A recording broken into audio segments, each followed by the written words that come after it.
Welcome to 4 Oak Street. Well, the big question for this month is, have I gone Deltic mad? Has the Deltic thing, the blue one, the DP1, that mysteriously almost set fire, did that set me on almost like a Deltic obsession? Well, sort of did. And what you'll see later in the video is how I purchased 2 Deltics that were both advertised brand new, and what I actually got and how I overcame it. You'll also see a lot of work that I've been doing on the fuel depot and in the station area, so that's coming along quite nicely. But as you can possibly hear, we've got some locos navigating the layout. So let's get some shots of those. And yes, the blue Deltic is back and running.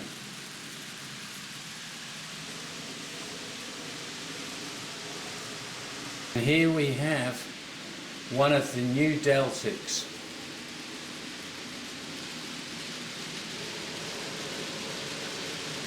Deltic. Same version. Absolutely running beautifully. It's the other one. So I have gone Deltic mad.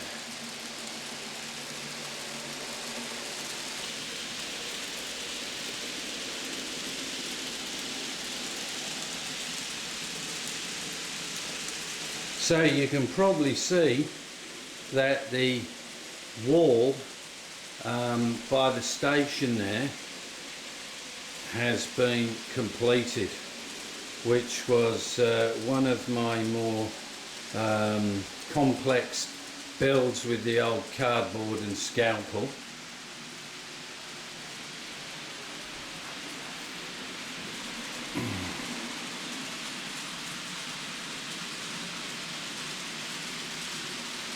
Don't let the iPad in the background ruin the shot.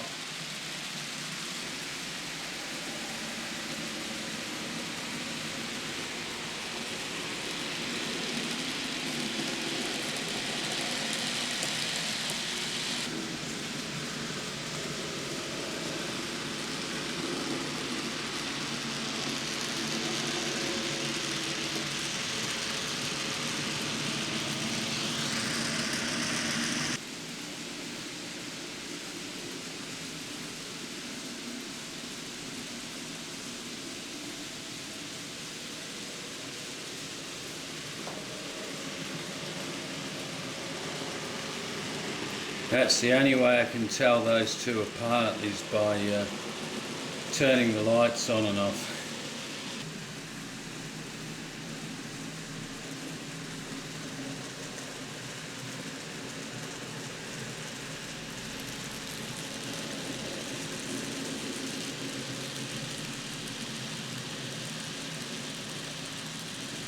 Coming round, I'll show you some of the work that I've done. So this wall here was extended. It did finish here at the baseboard join. So we have the wall running along here where my finger is. The ballasting's been done of the track. Then also this section here, which is some sort of undergrowth. And then the fuel depot. This concreting has been done using, well, the first thing I did is because it was laid on cork, the track, was to fill the whole area in with cork, so we had that at the same level. Then it was a question of measuring the height of the track, so I used 2 lots of 1mm card, and before putting on a final layer, just making sure that the last section of card is still slightly below the lines, if you like, the rail, because otherwise you don't want the wheels of the train riding on the card, otherwise it just you won't get good contact.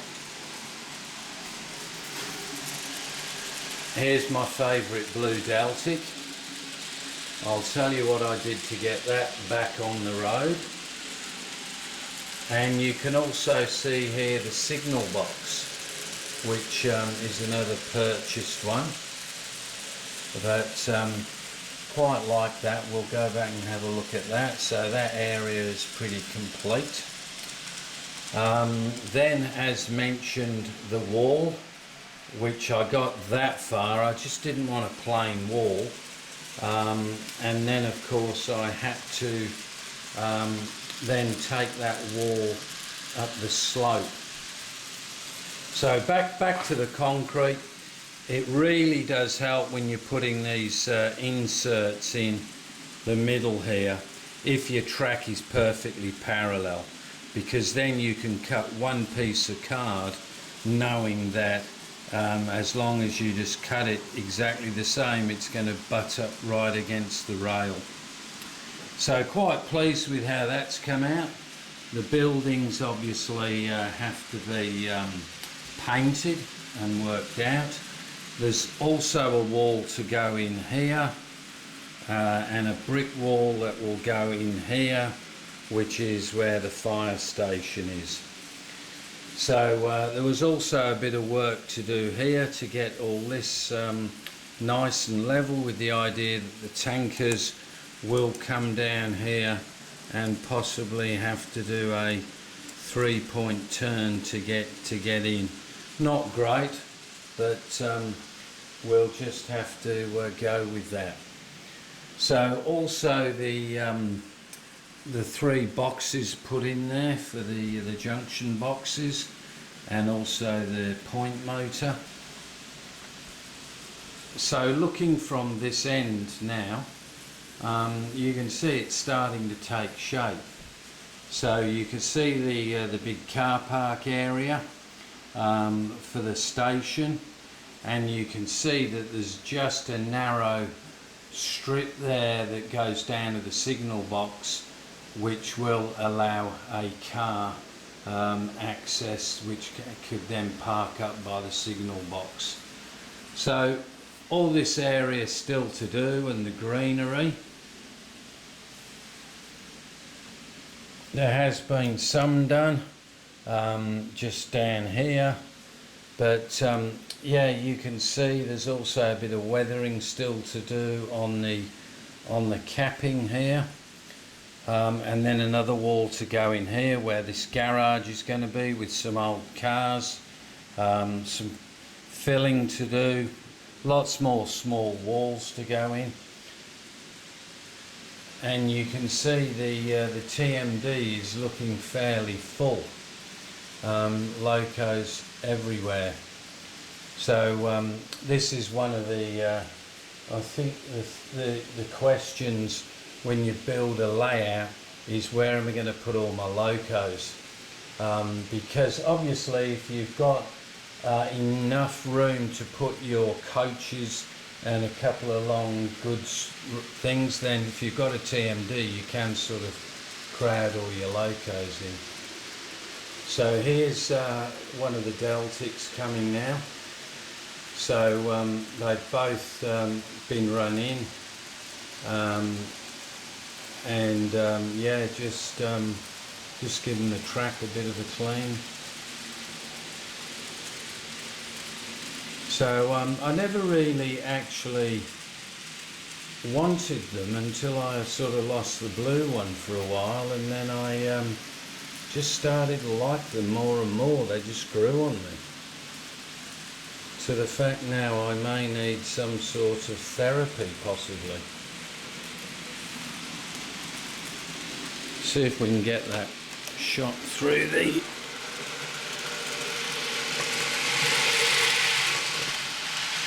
not going to work, is it? Last time I did that, the blue one blew up.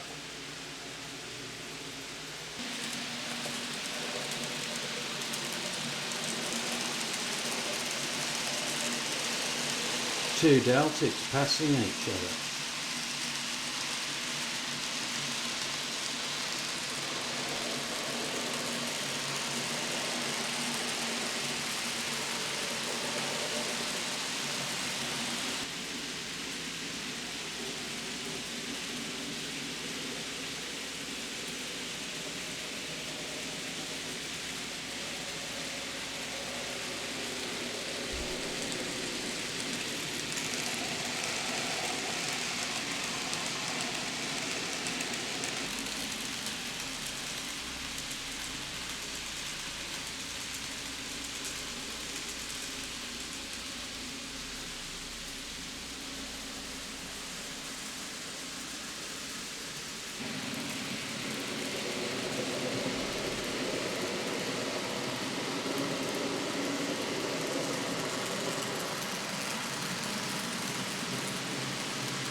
to bring the locos to a bit of a stop now.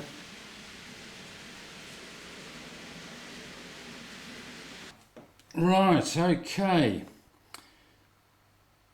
Two loco boxes there you can see. The first one I purchased, buy it now, a local one. When I say local, Australian, so didn't have to wait too long for it. Advertised as brand new, arrived in the box. There weren't any pictures really underneath, so you sort of have to go with the word.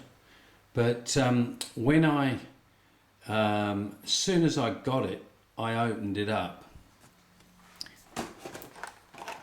and I'll show you some bits, but I examined the bogies and you could see they were dirty. So straight away I knew this probably wasn't a brand new loco. But nevertheless I thought, well, I'll take the bogies out, I'll give the wheels a clean, which I did, put it back on and put it to address 3 and nothing, not working at all. Then I started to investigate a bit more and I could see one of the bogies was locking up.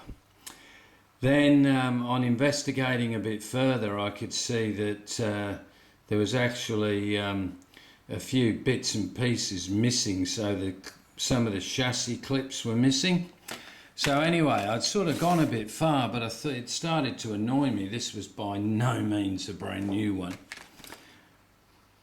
And this motor also had a bit of a bad smell. So I decided I'd make a return. So I requested a return, and straight away next morning I got a refund of $150 or £75. So then I got onto the Bachmann website to see what I could get. So motors were available, complete bogies were available, and the chassis clips, I can't remember if they were available, but they seem to be all the same and fitted anyway. So those were the parts. Now, interestingly enough, Bachmann are very, very helpful. You can speak to a couple of the guys there and they will go out of the way, as they did with the other blue DP1, which I'll tell you about in a second. But anyway, this is the box that comes from Bachmann, which is pretty small, as you can see, and weighs virtually nothing. But unfortunately they have this, the only gripe I've got against them is that because I'm in Australia, I'm in this zone 6 or whatever, so it doesn't matter what you buy, it's £30 postage.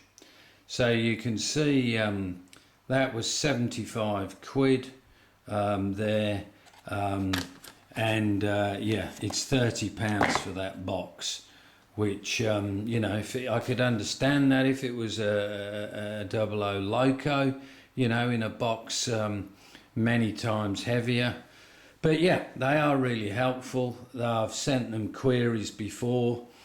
Anyway, cut a long story short, I was able to put a new motor in, put new bogies in, and it also did come with a chip. The chip, I'm not sure what make it is. Unfortunately, the reader that I've got, it's not a proper reader, you're just reading it off the system. And unfortunately, it does not tell me the make of the chip, but it seems to run perfectly well. So that one I got up and running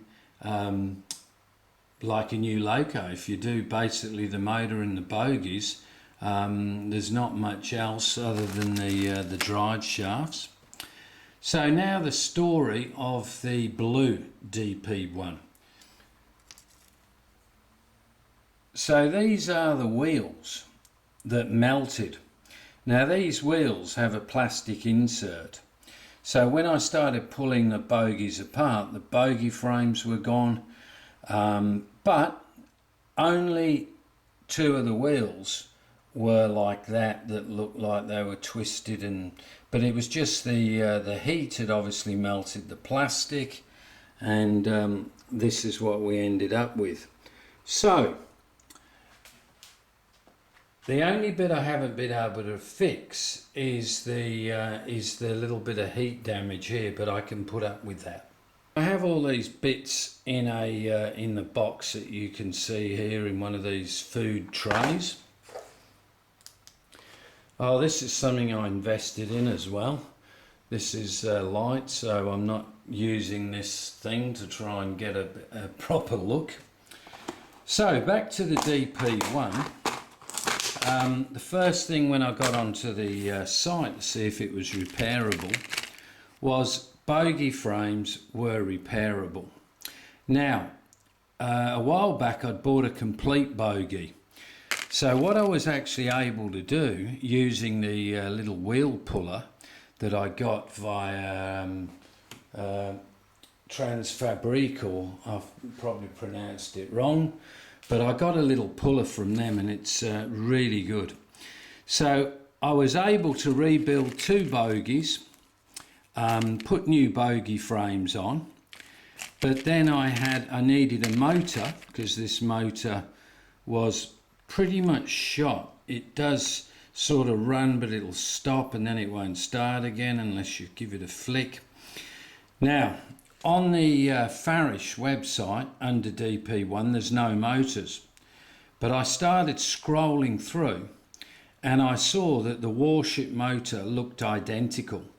So I measured using my vernier gauge, and I was able to speak to Elliot there. He got a Warship motor, and lo and behold, it's the same motor. So I was able to get a motor. Then on the Farish under the normal Deltic, not the DP1, they have a board which they do say does do the DP1. So I bought that board, looked identical, got it all fitted and working, but each time I put the body on, the lights seemed to not work. So more investigation, I realised that on the other Deltic, the actual LED, little LED, the way the lights are configured is different to the DP1. So I was able to save the one end of mine, which had survived. The other one had completely blown. And I was able to speak to Backman, who very kindly realised, well, maybe this board does not suit the DP1, and they were able to send me a new LED, which is in the correct configuration. This is the other configuration you're seeing here. So that was the only soldering that I had to do. So with all that and a bit of playing around, and I soon became quite proficient at putting these, pulling them down, and I was able to get these clips. These seem to, even though they say they don't fit different things, they actually do. So those were the clips that were missing off the eBay purchase that was meant to be a brand new one. There were none of these. So I was able to get those. So that gave me two DP1s all working. Also I got this chip here for the blue one because the other one had melted. So these are the chips I've been using, which I believe are Zemo. You can see these are $62.95, so it's probably £30. But you know, sometimes you just pay a bit more because you actually want it. You're not prepared to wait 2 weeks. So this brings us back to the second one. How did I end up with this? So what happened was I saw this one on eBay, brand new. I sent an email, is this after the last one, is it brand new? Looked at the photos a bit more closely and you could see the wheels were immaculate. So it came up on a Sunday and it was $149 brand new, and I'm thinking I got a bid for this even though I don't need it. I don't know, it's too good to let it go. So anyway, I thought I'll put a bid of about $190, which is not even £100. Waited to the last 5 seconds. If I get it, good. If I don't, I got it for 174, and about 15 for postage. So it was about £90, I suppose, for a brand new Deltic. And then all it needed was the chip, which I had. So there you go. I've gone Deltic mad. But it is great to save this this loco. You know, I did look at some of the others, and a couple came up, you know, used. There was one in a brand new set with coaches, but the postage from the UK would have killed me. So, you know, I thought, well, if I'm prepared to put up with that little bit of damage by the fan, then it's a question then really of if it's got a brand new motor, brand new board, and I've managed to rebuild the bogies with new frames and everything, and you can see it's running very nicely. That's speed step 24. So if I come back to speed step 6, it's nice. So yeah, you can see the TMD is pretty full, and yeah, so the next step now is to build the walls that will go here, the wall that will join up with this, and the wall down the ramp here, and then start maybe on that area, but still got so much to do in terms of fencing around the station area, people, benches, car park to do, build more buildings, do the roads. So yeah, so that's pretty much it. And you can see I've got a door off there, so we had a bit of water damage to the floor, which has got to be sorted. So I am potentially looking at going to Japan for my wife's birthday, and I believe that there's a big Kato display, so that would be nice to look at. So I'm thinking I might do that. But yes, nothing better than having something to do, and I'm enjoying the rebuilding of those locos, and the more times you do it, the better you get at it. And you know, we're lucky to have like This Way Works, Double O Bill, and the chap that does From Trash to Track. Excellent channels. So with that, I'll leave you, and once again, thanks to all the subscribers and people that comment. Thanks a lot. Bye.